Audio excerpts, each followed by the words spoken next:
聆听的艺术。对于一个人来说，聆听或被聆听是非常重要的。你有没有听过人家这么说？你不再爱我了，你不跟我讲话，你甚至不听我讲话，你不在乎，一口气说了这一些。你知道为什么吗？因为那是我们的基本满足感。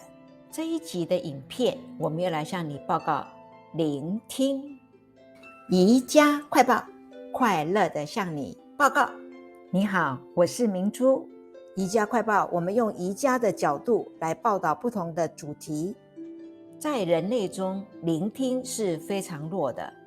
无论我们有多少程度的知觉，我们不聆听。你有注意到吗？50%的时间，我们只是假装我们正在听。通常当两个人谈话时，我们通过线索而不是话语，获得了谈话的大部分重点。一个有正常生活的普通人只会听到整个会话的6%。我们采取了某些重要的线索，不是我们心理上就是情绪上所关心的某些事情。我们只会在那些时候变得警觉和连接，我们并不担心整个会谈。我们得到的信息就像一只跳跃的青蛙。当我们中有些人停止聆听时，我们就不想聆听。那是我们犯下生命中最大错误的时候，因为我们的组织、我们的结构、我们的体格、我们的官能、我们的力量正在聆听中。事实上，人生来就是聆听的动物，这是一个秘密。如果我们永远不学，我们就永远不会拥有生命的本质。它是人的基本品质，一个聆听的存在。聆听是一个重要的灵性工具。我们有一个外耳和一个内耳。内耳有垂骨，垂骨必须在我们的理解的心理系统中创造一种理解，这样我们才能忠实的接受它，勇敢的、深刻的、热烈的接受它。你有没有发现，许多美德是从一个行为来的呢？通过聆听。我们会问，那听什么呢？哦，我的耳朵，你被放在那里来听真理。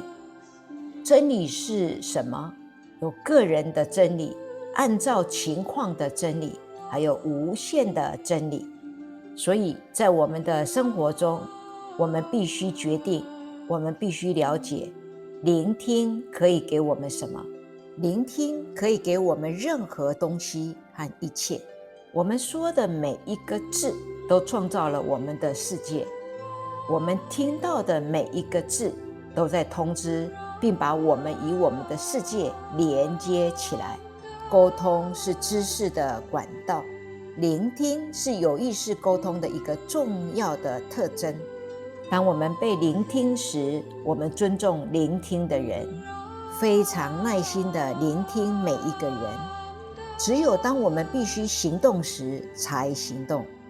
如果我们听了就立即行动，那是最愚蠢的事情。大多数时候，我们低估了深度聆听的重要性。深深的聆听，它意味着同时听到声音、话语和精微的东西，全部都是在表面之下。深深的聆听，让人们能够真诚地向参与沟通的人敞开自己的视野。这种敏感、真诚和尊重的状态，为建立一个共同的宣言奠定了基础。共同的宣言是沟通的目标。有了深深的聆听，我们可以比当下提前一步。深深的聆听就像雷达一样，感知到当下的形状和动力。当我们仔细聆听的时候，我们可以读到说话人的意图和冲突。聆听包括对所有感官的关注。我们听到非语言讯息，感受到沟通的来龙去脉。警觉聆听，不受干扰。我们都是通过一个矩阵被连接起来的，并非是我们的感官能见的矩阵。那个连接就在我们的光芒体和能量体中，它就在我们的直觉中。深深的聆听，开启一个人的敏感性，打开空间去连接和觉知宏观宇宙和微观宇宙。在实相中，我们和宇宙之间没有分离，我们是那个大矩阵的一个组成部分。因为我们是那个宇宙矩阵的一部分，我们对它的变化和运动是非常敏感和反应迅速的，它对我们也是反应迅速的。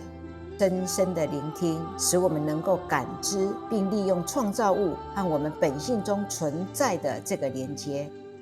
聆听将赋予我们知识和掌握一切的美德。